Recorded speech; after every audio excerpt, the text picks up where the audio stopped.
Non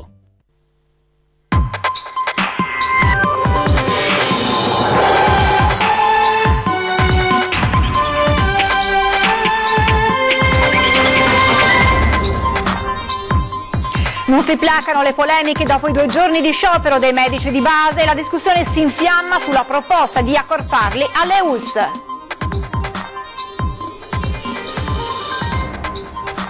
Medici di famiglia sul piede di guerra dopo le notizie relative ai loro orari e stipendi che fanno però arrabbiare i cittadini. L'editoriale del nostro direttore Luigi Bacialli. Tragedia stamane sulle piccole Dolomiti, un escursionista 19enne di Arzignano è morto dopo essere scivolato da una parete rocciosa, il dramma davanti agli occhi di 4 amici. Notte di paura nel quartiere Arcella di Padova, un gruppo di nomadi scatena una rissa in un locale, poi torna e sfonda la vetrina mentre la gente affolla il bar e caccia i responsabili. Avevano rubato un orologio a 2 giovanissimi trevigiani, poi avevano chiesto 50 euro per restituirlo. 3 richiedenti asilo ospitati all'ex caserma Serena di Casier arrestati per estorsione. Armi e munizioni scoperti da alcuni operai in un tombino a Campodarsego. Il ritrovamento durante le operazioni di pulitura, indagano i carabinieri. Dona un rene alla figlia e le salva la vita. Da Treviso la storia di un dono straordinario, quello che una mamma ha voluto fare alla propria figlia, ridandole la vita per la seconda volta. Telespettatori di Antenna 3, buonasera e ben ritrovati con l'edizione del Veneto dei nostri telegiornali. Apriamo con le polemiche che continuano a fare da padrone intorno dopo i 2 giorni di sciopero dei medici di base. Fa decisamente discutere la proposta di accorpamento nelle ULSS dei medici di medicina generale. Nel frattempo le ULSS corrono ai ripari per i prossimi giorni di stop in calendario già a partire da dicembre. Un medico di base che fa il dentista, che ha una casa albergo per gli anziani e trascura i pazienti, non mi va bene. Potrebbe essere integrato e andrebbe senz'altro a vantaggio dell'utente, insomma, ecco. Così Trevigiani alla proposta della 5ª Commissione Sanità del Veneto di accorpare i medici di base nelle ULSS territoriali. Questa convenzione, diciamo così, allora potrebbe essere benissimo una opportunità per tutti quanti. Anche se ormai diciamo che ci sono studi. C'è un problema tecnico legato a questo servizio, ve lo mostreremo tra pochissimo, intanto andiamo avanti perché il clima dopo appunto questi giorni di sciopero si fa sempre più infuocato e sentiamo allora l'editoriale del nostro direttore Luigi Bacialli. Forse sarà per lesa maestà, sta di fatto che i medici di famiglia ci hanno inviato delle richieste di rettifica, minacciando anche altri provvedimenti dopo i nostri servizi, i nostri commenti sullo sciopero di 2 giorni che ha provocato gravi disagi in Veneto, ambulatori chiusi, persone al pronto soccorso, disagi per malati anziani e per bambini. Quindi noi su questo siamo andati giù molto duri, abbiamo criticato questa agitazione, l'abbiamo considerata amorale perché un medico ha il dovere di assistere i malati, non li si può abbandonare a se stessi. Abbiamo quindi proposto che siano assunti dalle USL, che diventino dipendenti pubblici e non soltanto professionisti convenzionati col sistema sanitario nazionale, così da migliorare molto il settore e il loro lavoro sul versante degli orari, che non sarebbero più 15 ore di apertura degli ambulatori ma 40, portare gli stipendi a 2.500 euro, tanto perché non ci siano disparità nei trattamenti economici con gli altri medici che guadagnano molto meno. Pensate che ci sono medici di base che possono arrivare a 178.000 euro lordi rispetto a chirurghi che negli ospedali guadagnano 60.000 e anche meno. Quindi noi andremo avanti in questa direzione, riteniamo che i medici abbiano il dovere di curare e di assistere gli ammalati e che non si possano trovare persone davanti agli ambulatori che sono stati chiusi. Non ci facciamo in qualche modo intimidire e ovviamente continueremo su questa strada e i medici dovranno farsene una ragione.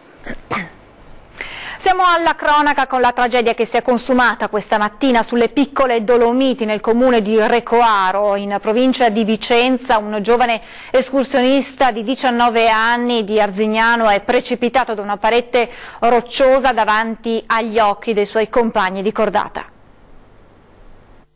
Ennesimo tributo di sangue, la montagna colpisce ancora, questa volta a perdere la vita è un 19enne di Arzignano, Matteo Dalmolin. Il giovane era incordato con altri 4 amici sulla cima della Sisilla, una parete di 120 metri, non distante dal rifugio Campogrosso sulle piccole Dolomiti. Secondo le prime informazioni la comitiva era salita sulla cima, si era fermata a mangiare qualcosa, quando poi si apprestavano a scendere la tragedia. Il 19enne, nonostante l'area sia provvista di un cordino metallico, è scivolato cadendo nel vuoto. A dare l'allarme poco prima di mezzogiorno è stato il gestore del rifugio che ha portato sul posto l'elicottero di Verona Emergenza e una squadra di soccorso alpino di Recoaro Valdagno. Purtroppo all'equipe medica è giunta non è rimasto che constatare il decesso del giovane scalatore. Siamo ora in grado di mostrarvi il servizio relativo alla discussione in corso dopo lo sciopero dei medici di base relativa alla proposta di accorparli alle ULSS.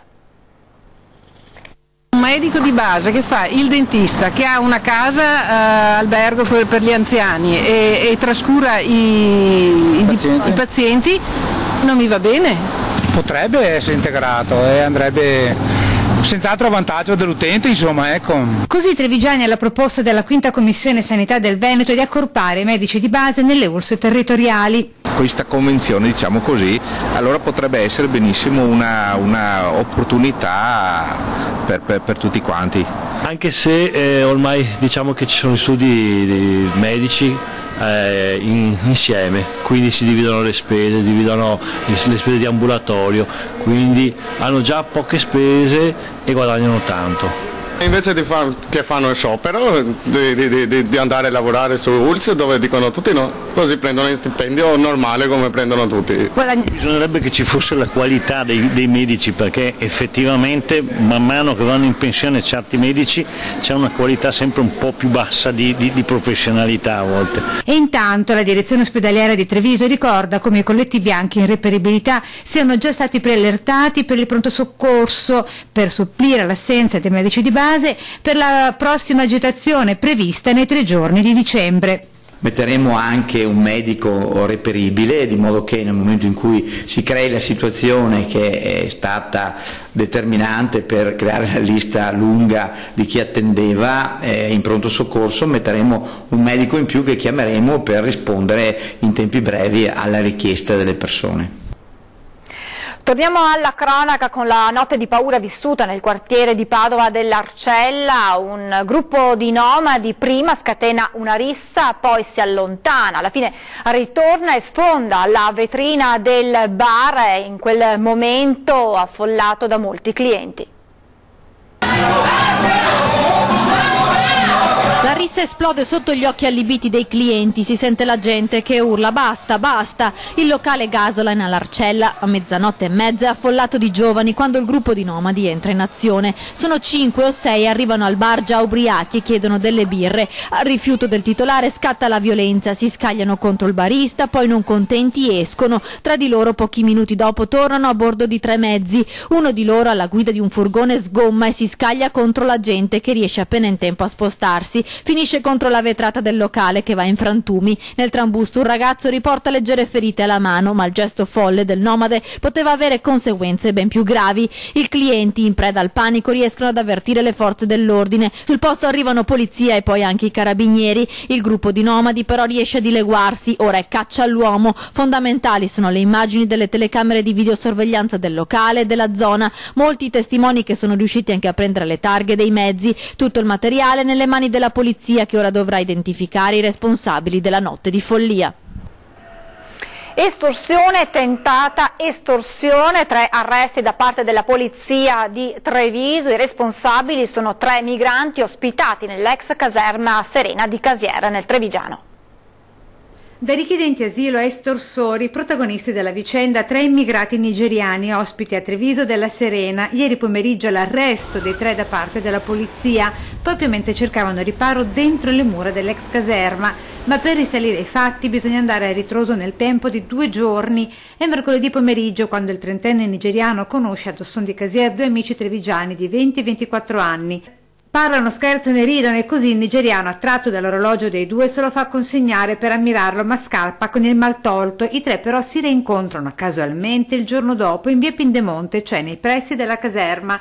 Qui inizia il ricatto: se rivuoi l'orologio devi darmi 50 euro. I trevigiani fingono di stare al gioco e così si danno un terzo appuntamento di lì a poco per scambiarsi soldi e orologio. All'incontro il nigeriano si presenta scortato da altri 2 connazionali che accerchiano i 2 trevigiani, con uno dei 2 ricattati che finge di chiamare la mamma per farsi portare i soldi scordati a casa, dice. In realtà sta chiamando in diretta gli agenti della volante. E se i 3 profughi mangiano la foglia e tentano la fuga, i poliziotti più scaltri arrivano dritti all'ingresso della caserma, dove arrestano la cricca per estorsione e tentata estorsione. Qui oggi tra i migranti nessuno sembra sapere niente, a cominciare da Michael, 21 anni. Dormivo, continua a ripetere. I don't know, I was sleeping. I don't know anything. Yesterday evening happening. I don't know, I was sleeping. Stesso copione per Ashuan, 19 anni, e Buba, 21 anni, del Gambia. Io non so nulla, non sapevo nulla cosa succedeva qua ieri. No, io non sapevo nulla ieri sera perché io sto lavorando con il mio amico Ansumana. 3 residenti e nessuna sorpresa. Giovani, lasciati nell'ozio e senza una speranza, sicuramente qualche pensiero delinquenziale può invadere le loro menti. Ipotesi che diventa tesi grazie a Michael, ospite della Serena. Nothing. I'm not doing anything. We are staying in the camp. Associazione dei residenti foriera invece di una fuga di notizie. Il viceprefetto ci ha detto che chiuderanno la caserma Serena per quanto concerne l'accoglienza in generale, per aprirla con inserimento di famiglie, sempre famiglie di migranti, sicché con questa nuova filosofia la caserma Serena rimarrà aperta per decenni. Far West nel San Donatese, dopo una notte di allerta per furti e tentativi di intrusione nelle abitazioni, una persona è stata arrestata, 5 i denunciati. Un 27enne di origine albanese è finito in manetta al termine di una notte movimentata che ha costretto i carabinieri della compagnia di San Donà a un lungo inseguimento fra Fossalta di Piave e Caposile. Tutto è iniziato dalla segnalazione di un tentativo di intrusione in un'abitazione di Fossalta. I carabinieri in servizio di perlustrazione incrociano un Alfa Romeo Station Wagon sfrecciare ad alta velocità e decidono di inseguirla. Chi a bordo della vettura, vista la gazzella e sentita la sirena, decide di accelerare e di non dare segnali di resa. Alla rotonda di Caposile i militari si posizionano di traverso per bloccare la marcia dell'auto che, invece di fermarsi, sperona l'auto dei carabinieri e fugge. Così i militari si vedono costretti a esplodere un colpo di pistola che fora uno pneumatico e obbliga l'arresto della marcia del veicolo. Gli occupanti vengono fatti scendere dall'auto, sono giovani dell'est, pregiudicati. Tra loro anche uno nei guai con la giustizia per le conseguenze di una lite violenta avvenuta nelle vicinanze di un noto locale del litorale iesolano. Tutti vengono denunciati in stato di libertà. Va peggio al conducente dell'Alfa, che è stato arrestato per resistenza pubblico ufficiale. Il 27enne ha passato la notte nella camera di sicurezza della caserma di San Donà e stamani, al termine del processo per direttissima che ha convalidato l'arresto, al giovane è stato imposto l'obbligo di firma e di dimora nel comune di Quarto d'Altino, in attesa del processo che è stato rinviato al prossimo 27 novembre. 4 medici alla sbarra a Belluno per la morte dello storico cadorino Alberto Giacobbi. Tra i professionisti c'è anche un medico di Venezia del servizio di diabetologia dell'ospedale di Pieve di Cadore. Uno scambio di provette di sangue prelevato a 2 pazienti omonimi, entrambi in cura all'ospedale di Pieve di Cadore, avrebbe portato a somministrare dosaggi errati di farmaci tali da causare il decesso di uno dei 2 degenti. E questo è il quadro accusatorio che la Procura di Belluno ha disposto in aula durante l'udienza del processo che vede alla sbarra con l'accusa di omicidio colposo 4 medici in servizio all'ospedale di Pieve di Cadore, tra questi anche il diabetologo veneziano Daniele Di Vido di 51 anni. La vicenda vicenda giudiziaria riguarda la morte dello storico Alberto Giacobbi, presidente dell'Istituto per la Storia del Risorgimento Italiano, che risale alla primavera di 3 anni fa. Secondo la Procura di Belluno l'uomo morì per infarto dopo che i medici non avrebbero disposto una visita cardiologica che avrebbe potuto tempestivamente evidenziare i segni tipici di una ischemia miocardica. Ieri in aula il giudice Antonella Coniglio ha deciso di nominare un proprio perito e consulente tecnico d'ufficio per fare chiarezza sul decesso. La famiglia dello storico si prepara a una maxi azione civile contro l'azienda sanitaria delle Dolomiti. Continuiamo con la cronaca, ma ci spostiamo nel Vicentino, a Torri di Quartesolo, dove una donna è stata travolta e uccisa da un'auto. Torri di Quartesolo, tragedia sulle strade ieri sera in via Roma, dove una donna è stata travolta e uccisa da un'auto. La vittima, Iliana Lacastus, 38enne romena, stava rincasando dal lavoro in sella alla sua bici quando, giunta all'altezza di un incrocio, ha iniziato la svolta a sinistra. In quel momento è sopraggiunta, era dietro un'auto guidata da un uomo di Camisano. Il conducente molto probabilmente non l'ha vista, ha frenato, ma ormai era troppo tardi. Ha preso in pieno la ciclista, che è piombata sul parabrezza del veicolo, sfondandolo, per poi venire sbalzata sull'asfalto a qualche metro di distanza. Un impatto tremendo. Immediato l'arrivo del 118, ma per Iliana non c'è stato nulla da fare. Ed è al vaglio dei carabinieri la dinamica dell'incidente stradale che si è verificato questa mattina sempre nel Vicentino, a Sandrigo. Sarego, 5 feriti, 2 auto distrutte, il bilancio dell'incidente stradale che si è verificato questa mattina attorno alle 10 lungo via Trissino, all'angolo con via Palladio, dove un Opel Mocha e un pick-up Mitsubishi sono entrati in collisione creando forti disagi al traffico. Uno degli occupanti della Opel è rimasto incastrato tra le lamiere ed è stato estratto dai vigili del fuoco di Lonigo. I feriti, fortunatamente nessuno in pericolo di vita, sono stati condotti all'ospedale per tutti gli accertamenti. Al vaglio dei carabinieri la dinamica del sinistro. Laboratorio della droga scoperto in un condominio Ater di Padova, il blitz della polizia locale. Uno scantinato seminterrato in un condominio Ater in piazza Toselli, trasformato in un laboratorio della droga. Il blitz della polizia locale di Padova dopo le segnalazioni di alcuni residenti che raccontavano di un'intensa attività di spaccio, rivolta soprattutto agli studenti del vicino istituto superiore Marchesi Fusinato. Alcuni ragazzi sono stati identificati mentre acquistavano delle dosi di hashish. Gli agenti hanno poi bloccato i 2 spacciatori all'interno del seminterrato. Un 25enne romeno è stato arrestato, denunciato il suo complice, sequestrati alcuni grammi di hashish e cocaina, cellulari e carte di credito. E restiamo nel Padovano con la scoperta di armi e munizioni all'interno di un tombino a Campodarsego, la scoperta fatta da alcuni operai durante dei lavori. Una scoperta insolita durante i lavori di pulizia di alcuni tombini nell'area industriale di Campodarsego. Qui sono stati rinvenuti un fucile mitragliatore Kalashnikov, alcune munizioni e attrezzi da scasso. Gli operai, passato lo stupore, hanno subito contattato i carabinieri, che hanno quindi sequestrato le armi. Sono in corso accertamenti per individuarne la provenienza. Ci fermiamo adesso per qualche minuto di pubblicità, restate con noi, a tra poco.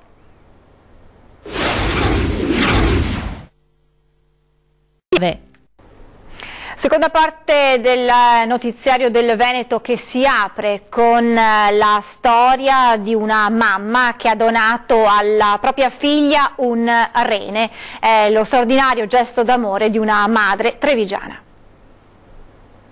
Ho un rapporto già meraviglioso con mamma e papà, perché sono 2 genitori meravigliosi, però adesso c'è un attaccamento ancora più grande. Non riesce a trattenere la commozione Marta nel raccontare il dono meraviglioso che le ha fatto la madre, Graziella, un rene per sostituire il suo che non funzionava più. E così, quando le sue condizioni si sono aggravate ed i medici l'hanno prospettato come unica soluzione, quella del trapianto, sua mamma Graziella non ha esitato un istante. Mamma si è offerta subito, ha detto subito sì e abbiamo fatto tutti i vari esami e risultata compatibile, fatalità, e così insomma mamma mi ha ridato la vita per la seconda volta. Lo scorso giugno l'intervento al Cafoncello di Treviso, tutto è andato per il meglio, entrambe ora stanno bene, e a chi le fa notare la straordinarietà del dono, mamma Graziella sorride e minimizza. Sì, lo so che è un dono straordinario, però per me è stata una cosa Spontanea, non ho pensato, infatti quando ti danno anche all'ospedale le carte da leggere, io non ho letto niente, io ho firmato e basta. A me non interessava niente, mi interessava mia figlia, che andasse tutto quanto bene. Ma c'è stato un momento nel quale anche l'animo forte di Graziella ha ceduto alla commozione. Ho ceduto quando il mio nipotino Antonio, di 12 anni, è venuto in ospedale e mi stava carezzando la mano e mi ha detto: nonna, grazie per aver salvato la mia mamma. Là mi sono veramente emozionata, la prima volta.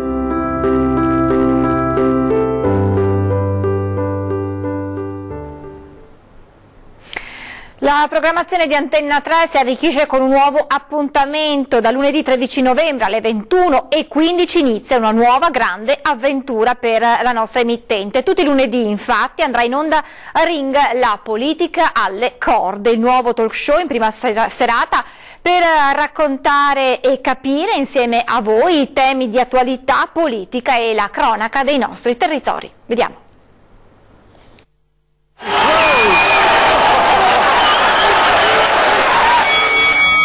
Non ci sono sparring partner, né si può gettare la spugna, ma rispondere alle domande, ai perché irrisolti.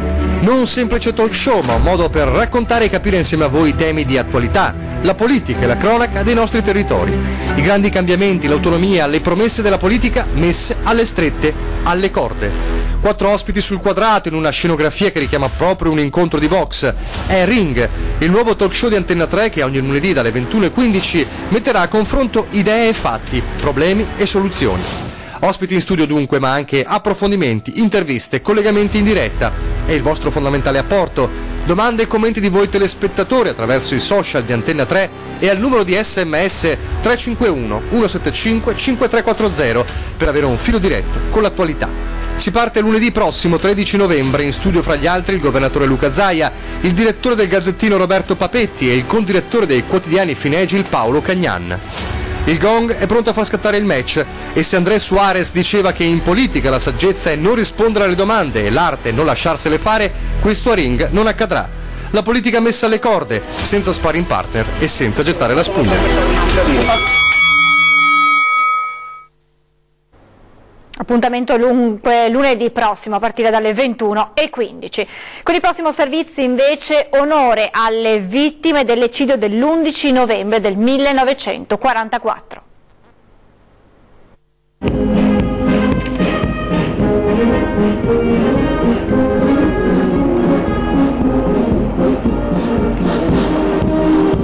Le corone d'alloro per ricordare una pagina triste della storia di Vicenza. 73 anni fa l'eccidio dei 10 martiri, un tragico evento che risale all'11 novembre 1944. In località Ponte dei Marmi, oggi Viale 10 Martiri, i nazifascisti fucilarono per rappresaglia 10 giovani prelevati dalle carceri di Padova su ordine del generale Fonsanti. Era in risposta all'attentato da parte dei guastatori guidati da Plinio Quirici. Le vittime 6 partigiani e 4 sinti legati alla resistenza. E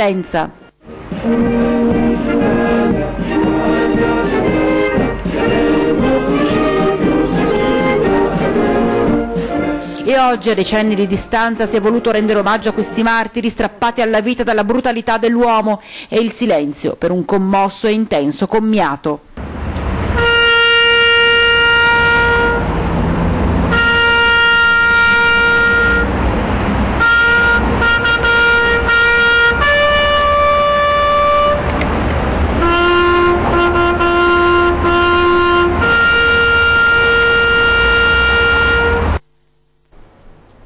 Con queste immagini si chiude questa edizione dei nostri telegiornali, vi ringrazio per averci seguito e vi auguro un buon proseguimento di serata. Arrivederci.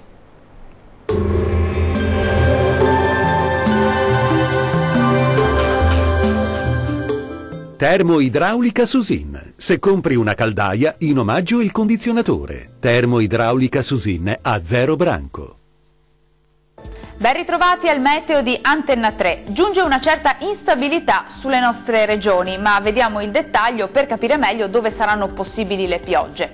Sul Veneto cielo coperto anche con nebbie mattutine, piogge deboli raggiungeranno la regione dal pomeriggio, via via più diffuse e moderate in serata, anche forti nel corso della notte. Neve dai 1400 metri ma in calo fino a 1000 metri in serata. Diamo uno sguardo alle temperature, le massime saranno comprese tra i 10 e i 12 gradi, minime tra 5 e 9 gradi circa. Spostiamoci ora a vedere la situazione del Friuli Venezia Giulia, cielo che si copre gradualmente su tutta la regione con piogge generalmente deboli dal pomeriggio, via via più forti in serata e in nottata, neve sui 1400 metri ma in calo in nottata. Vediamo anche in questo caso le temperature, le massime saranno comprese tra i 12 e i 16 gradi, minime tra 6 e 9 gradi circa. Raggiungiamo infine il Trentino Alto Adige, nubi in aumento e prime piogge deboli nel corso del pomeriggio, precipitazioni più diffuse in serata, neve dai 1400 metri fino ai 1000 metri in nottata. Le temperature massime saranno comprese tra i 12 e i 15 gradi, minime sui 4-7 gradi circa. Il mare sarà generalmente poco mosso, i venti deboli sud-occidentali. Dal meteo è tutto, grazie per l'attenzione e arrivederci al prossimo aggiornamento.